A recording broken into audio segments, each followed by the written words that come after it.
राजस्थान के वरिष्ठ नेता सम्मान्य कल्ला साहब, इस संस्था के अध्यक्ष श्री चौधरी साहब, बाहर से पधारे सम्मान्य अतिथि जो इस मंच पे विराजमान हैं, इस संस्था के अध्यापकगण, कर्मचारीगण और मेरे प्यारे छात्र और छात्राओं,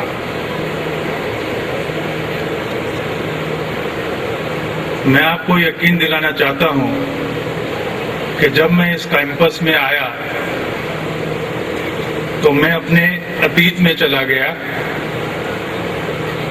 वो अतीत जो 40 साल पुराना था, जब मैंने दिल्ली यूनिवर्सिटी में कॉलेज ज्वाइन किया। जब मैं इस संस्था के अंदर युवा छात्र और छात्राओं को मैंने देखा,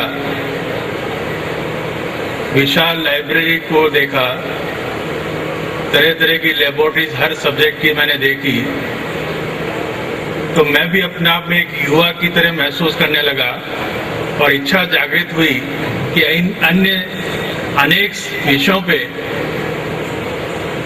मैं भी काश विद्यार्थी होता और चौधरी साहब के टीचिंग स्टाफ से इन सबको अच्छी तरह सीखता। लेकिन जब मैं मंच पे आया और कार्यक्रम चालू हुआ तो मुझे वापस न्यायालय की याद दिला दी गई, क्योंकि न्यायालय में जब समस्त अधिवक्तागण बोल लेते हैं तो न्यायाधिपति का नंबर आता है। यहाँ जब समस्त वक्ता बोल लिए तो मेरा नंबर आया। लेकिन खैर, इसमें यह है कि time is running against me. Any how, आज इस अवसर पे एक दो बातें बहुत सूक्ष्म में आपसे शॉर्ट में आपसे कहना चाहूंगा और उम्मीद करता हूं कि कभी ऐसा अवसर मिले जब मैं आपसे कुछ अन्य बातों पे विस्तार में बात करूं। खास करके मैं जब यहाँ संस्था में आया, खास करके मैंने देखा कि इस संस्था में वो चीजें उपलब्ध हैं, इस संस्था ने वो उपलब्धियां प्राप्त कर ली जो सिर्फ राष्ट्र नहीं इंटरनेशनल लेवल पे हैं। और मुझे इस बात को कोई हिचक नहीं है कहने में कि यहाँ आने के बाद ही मुझे सब पता चला। मुझे ये पता नहीं था कि जयपुर जैसे शहर में ऐसी विशाल संस्था भी मौजूद है जो इतना बड़ा कार्य विद्यार्थियों के लिए कर रही है।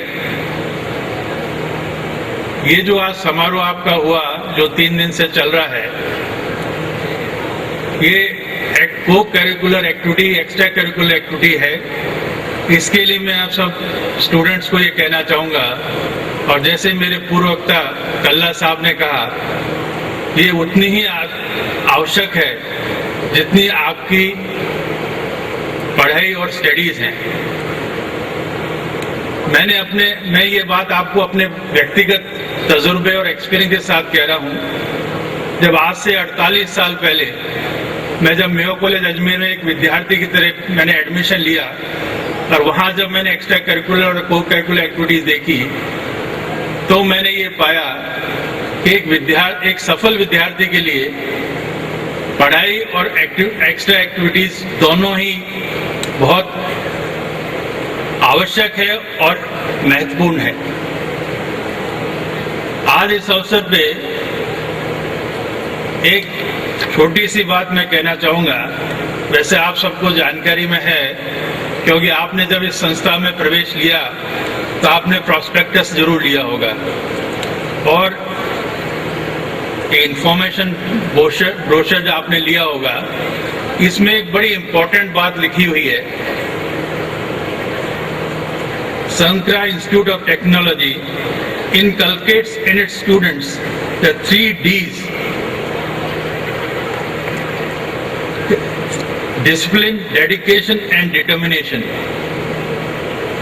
आगे इसमें ये कहा है कि संकरा institute of technology does innovative research and teaching in technical professional emerging discipline and are providing sustainable solution to real world problems of 21st century. विद्यार्थियों, जब ये सब बात अपन कर रहे हैं तो इन 3 D's के साथ मैं 3 H और जोड़ना चाहता हूं, और वो ये है hard work, humility and honesty.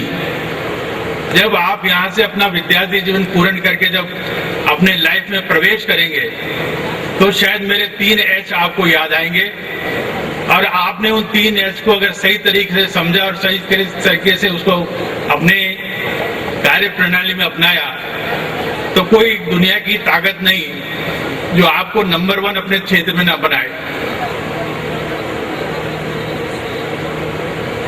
छात्रों, विद्या एक ऐसी चीज है जो आप जितना ग्रहण करेंगे उतना ही आपको भविष्य में और जिंदगी में आगे काम आएगा।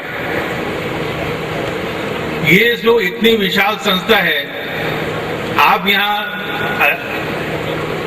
अध्ययन कर रहे हैं, मेरा आपसे सुझाव है, अनुरोध है कि इसका पूरा फायदा उठाएं, सब चीज अच्छी तरह से सीखें। और मैं आपको एक यकीन दिला सकता हूं, और अपने परंपरा में ये है भी इंडियन ट्रेडिशंस में, कि विद्या एक ऐसी संपत्ति है, और संपत्ति शब्द मैं इसलिए यूज कर रहा हूं कि आज के 21st सेंचुरी में भी विद्या के अनेक रूपों को प्रॉपर्टी के डेफिनेशन में डाला गया है, और हमारे लॉ फील्ड में